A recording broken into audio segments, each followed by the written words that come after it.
தமிழ் சொந்தங்களுக்கு வணக்கம். நவகிரகங்களில் ஒவ்வொரு கிரகத்திற்கும் ஒரு தன்மை உண்டு, காரகத்துவம் உண்டு. ஆதிபத்திய ரீதியில் அந்த கிரகத்தினுடைய தன்மை உங்கள் ஜாதகத்தில் எந்த லக்ன பாவமாக வருதோ அந்த ஆதிபத்திய ரீதியில் உங்களுக்கு செஞ்சே தீரும் அதனுடைய மகாதசை குறிப்பிட்ட காலகட்டங்களில். அப்படி ஒரு கிரகம் தனித்துவமானது. அந்த நவகிரகங்களில் ஒவ்வொரு கிரகமும் தனித்துவமானது அப்படின்னு வச்சுக்கிட்டாலும் அதில் ஒரு கிரகங்கிறது ராஜ கிரகங்களில் வரும். அதே தன்மையில் அது ஒரு குரூரமான கிரகம்.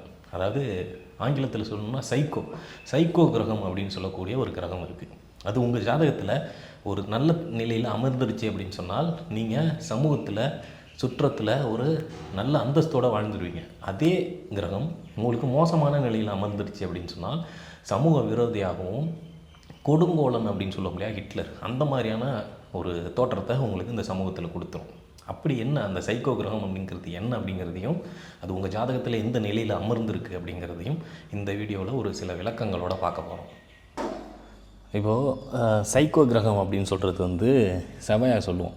இப்போ இதுக்கு ஒரு சில உதாரணங்களை வச்சு பார்க்கும்பொழுது நமக்கு புரியும். அதாவது கடக லக்னம் இந்த ஜாதகத்தை உதாரணமாக எடுத்துப்போம். இப்போ இங்கே செவ்வாய் பலம் குறைஞ்சிருக்கிறார்.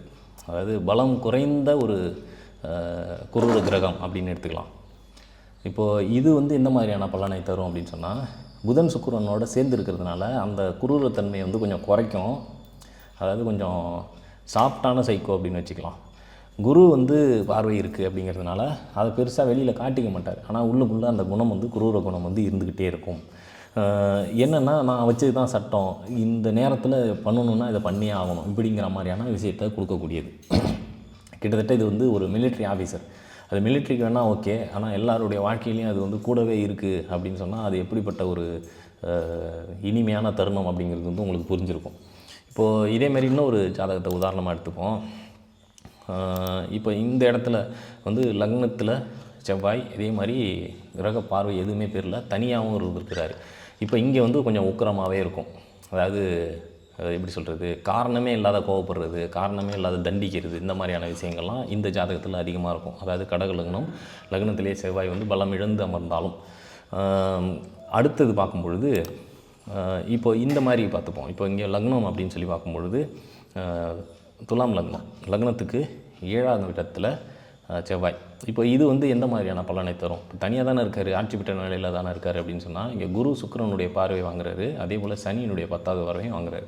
இப்போ இங்கே என்னென்னா ஓரளவு ஒரு கடுமையாக இருந்தாலும் அது சமூகத்திற்கு ஓரளவுக்கு இப்படி தான் இருக்கணும் அப்படின்னு நீதி நேர்மையை நிலைநிறுத்தக்கூடிய ஒருத்தவராக இருப்பார். கிட்டத்தட்ட நீதிபதி, சட்டத்துறை அல்லது காவலர் பணி இந்த மாதிரியான இப்போ நிர்வாகத்தில் இருப்பார் அப்படிங்கிற மாதிரி இருக்கும். இது ஏற்றுக்கொள்ளக்கூடியது.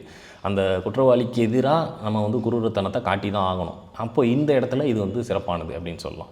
இப்படி சில விஷயங்களில் அந்த குரூரத்தனம் அப்படிங்கிறது காட்ட வேண்டிய இடமாகவும் சில இடத்துல அது சைக்கோத்தனமாகவும் இருக்கும். இதை காரணமாக செய்யக்கூடிய அல்லது ஒரு முழு முதற் பொறுப்பு அப்படிங்கிறது செவ்வாயையே சேரும். இந்த ஜோதிட விளக்கம் உங்களுக்கு ஒரு புரிதலை ஏற்படுத்தியிருக்குன்னு சொல்லி நான் நம்புகிறேன்.